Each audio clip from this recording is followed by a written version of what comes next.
नमस्कार, मैं हूं प्रिया और स्वागत है आपका कृषि न्यूज में। और आज की क्विज कंपटीशन के सवाल के लिए हमारे साथ आखिरी तक बने रहिए। आइए रुक करते हैं अब हेडलाइंस की ओर। उत्तर प्रदेश में बिजली मंत्री के आते ही चली गई लाइट, टॉर्च की रोशनी में किया निरीक्षण। कृषि क्षेत्र में नंबर 1 बनने की यात्रा पर चल रहा है भारत, नरेंद्र सिंह तोमर ने कहा। लंपी स्किन रोग को महामारी घोषित करे केंद्र सरकार, सीएम गहलोत ने पीएम मोदी को लिखा पत्र। कृषि मंत्री सुधाकर सिंह के तेवर तल, कहा लालू यादव ही है मेरे नेता। बिना पैकेट खोले ही उपभोक्ता कर सकेंगे खराब दूध की पहचान, जल्द आएगी तकनीक। धारवाड़ में कृषि प्रौद्योगिकियों के लिए कृषि मेला किया गया आयोजित।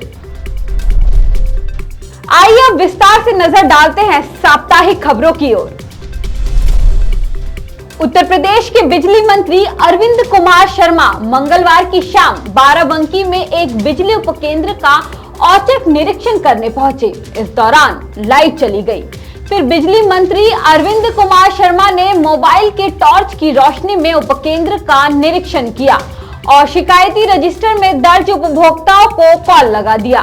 बिजली मंत्री के निरीक्षण के दौरान बिजली गुल हो जाने पर समाजवादी पार्टी ने तंज कसा है। सपा ने कहा गुजरात मॉडल वाले मंत्री जी ने यूपी में बत्ती की गुल। सपा सरकार में जहां शहरों, कस्बों, गांवों में निर्बाध बिजली की सप्लाई थी, वहीं बीजेपी राज में प्रदेश के ऊर्जा मंत्री तक बिजली को तरस रहे। ऊर्जा मंत्री की उपस्थिति में बिजली जाना शर्मनाक। भारत कृषि क्षेत्र में दुनिया में नंबर 1 बनने की यात्रा पर चल रहा है। केंद्रीय मंत्री तोमर ने ये बात हाल ही में आउटलुक एग्रोटेक समिट और स्वराज अवार्ड समारोह में कही। तोमर ने कहा कि हमारे देश के लिए कृषि अत्यंत महत्वपूर्ण क्षेत्र है। कृषि की प्रधानता को हमने स्वीकार किया है।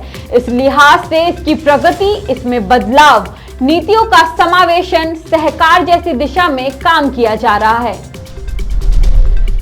राजस्थान के मुख्यमंत्री अशोक गहलोत ने प्रधानमंत्री से गौवंश में फैल रहे लंपी स्किन रोग को महामारी घोषित करने की मांग की है।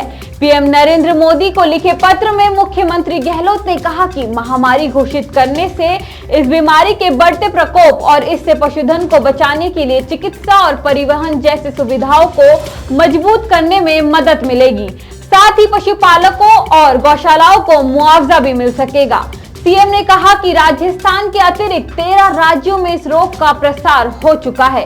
राजस्थान इस बीमारी से सबसे ज्यादा प्रभावित है।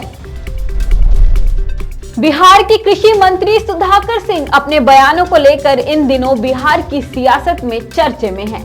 हाल ही में उन्होंने ये बयान दिया था कि उनके विभाग में कई चोर है। इस बयान के बाद लगातार वो सुर्खियों में बने हुए हैं। उनके तेवर भी लगातार तल्ख बने हुए हैं। हाल ही में सिंह ने एक बार फिर से कहा कि मैं जो कह रहा हूं उस पर कायम रहूंगा, विभाग भी चलाऊंगा, वो भी खूंटा गाड़कर। साथ ही उन्होंने लालू यादव को ही अपना नेता बताया। देश में बढ़ते शहरीकरण के साथ ही पैकेट बंद दूध की मांग भी बढ़ने लगी है।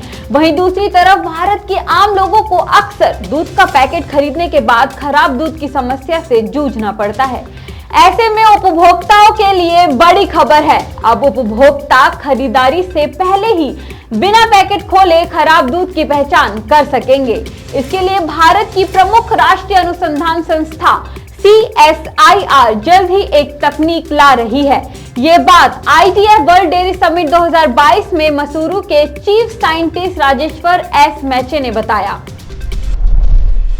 कृषि विज्ञान विश्वविद्यालय धारवाड़ कल से धारवाड़ में कृषि क्षेत्र और कृषि प्रौद्योगिकियों में विभिन्न विकासों को प्रदर्शित करने के लिए 4 दिवसीय कृषि मेले की मेजबानी कर रहा है। बता दें, कोविड-19 के कारण 2 साल के अंतराल के बाद इस कृषि मेले को आयोजित किया गया है।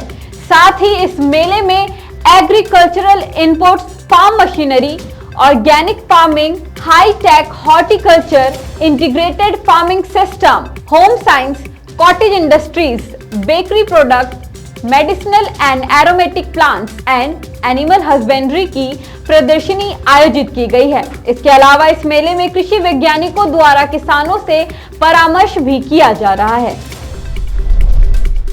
हरियाणा के मुख्यमंत्री मनोहर लाल ने शुक्रवार को कुरुक्षेत्र के गुरुकुल में प्राकृतिक खेती के मॉडल पर गुजरात के राज्यपाल आचार्य देवव्रत और गुजरात के मुख्यमंत्री भूपेंद्र पटेल से विस्तार से चर्चा की।